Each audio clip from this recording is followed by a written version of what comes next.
Genèse. Ce livre présente la concrétisation d'une idée que j'osais à peine examiner il y a de nombreux mois. Cependant, cette idée revenait dans mon esprit, se faisant de plus en plus insistante.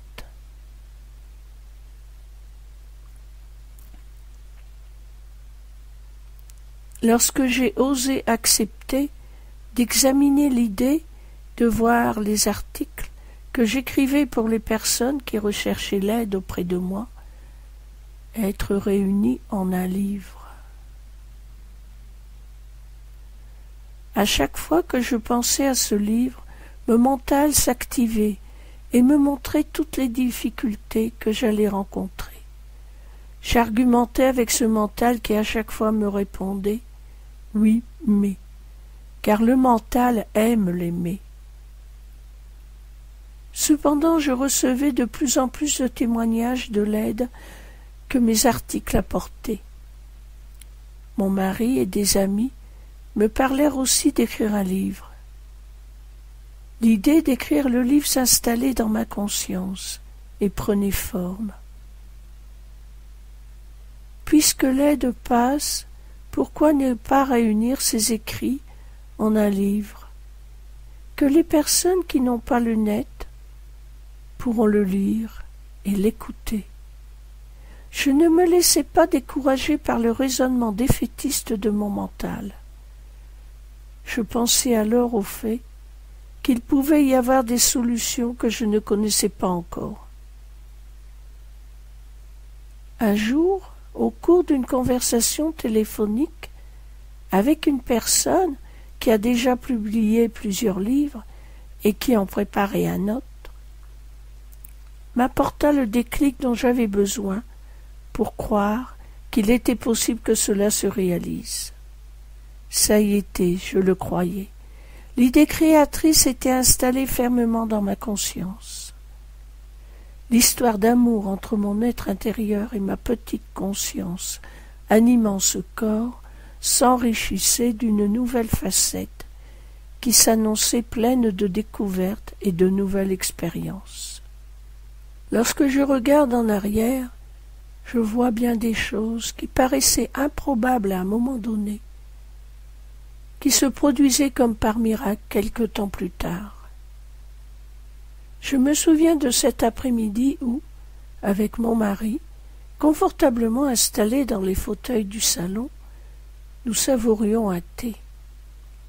Il me dit « Ce serait bien de pouvoir réunir quelques personnes afin de méditer ensemble. »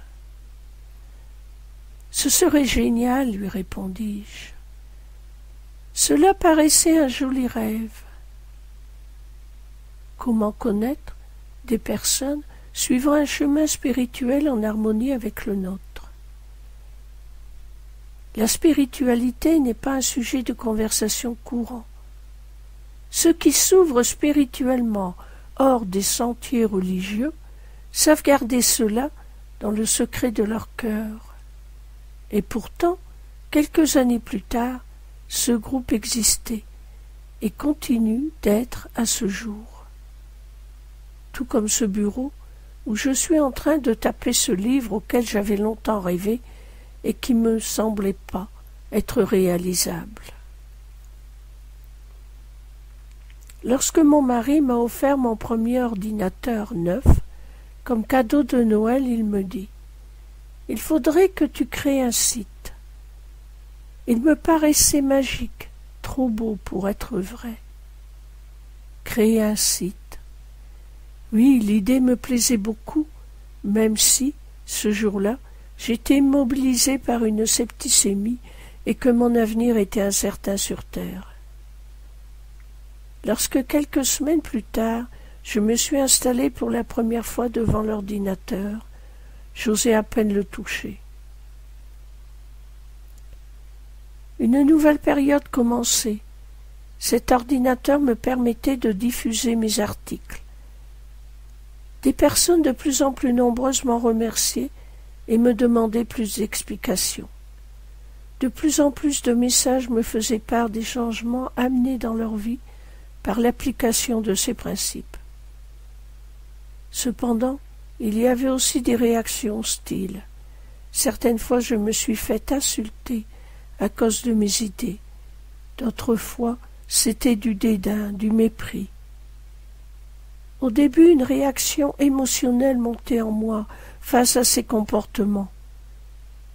Peu à peu, j'ai appris à ne plus réagir émotionnellement à ce style de refus, voire d'agression psychologique.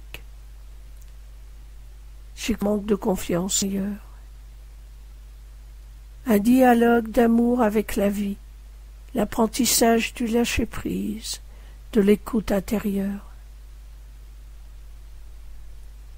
Bien des fois, devant des situations délicates, j'ai remis la situation à mon être intérieur, et toujours la réponse arrivait, si je lâchais réellement prise.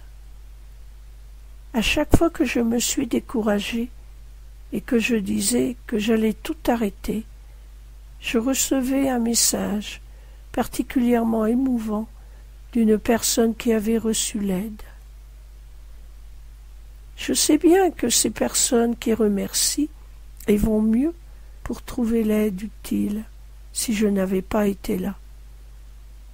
Chacun sait de lui-même et choisit le support qui lui convient, car le mental a besoin de support, de pouvoir croire qu'il reçoit l'aide d'une source extérieure. Dans la vie d'un être, tout est lié. Toutes les facettes composant cette vie s'interpénètrent et s'influencent, bien plus qu'il n'y apparaît en apparence. Si nous nous trompons de chemin, toujours la vie nous l'indique d'une façon ou d'une autre.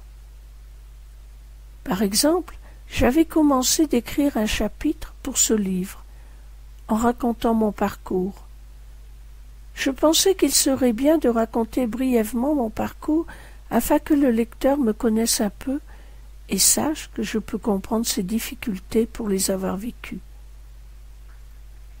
Même si je tapais ses souvenirs de l'enfance, je ne me sentais pas à l'aise de le faire.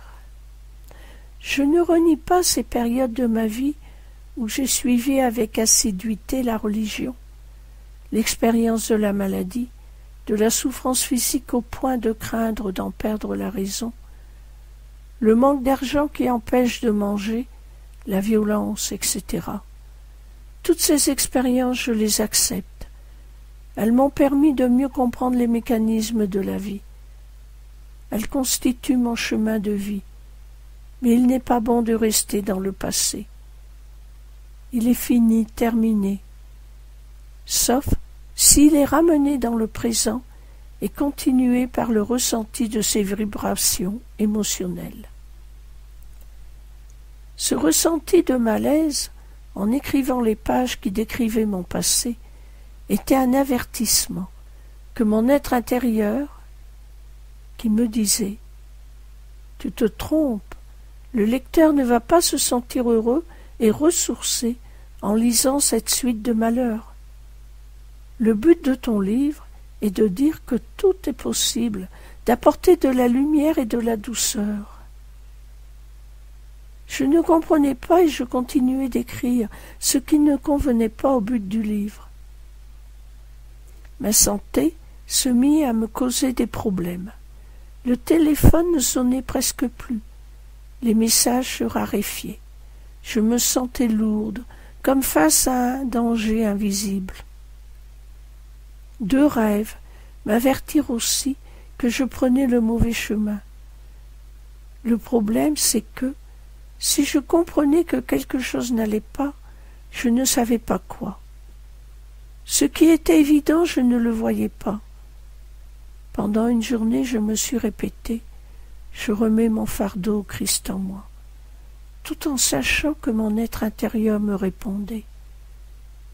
Le lendemain, avec mon mari, nous devions nous rendre chez des amis.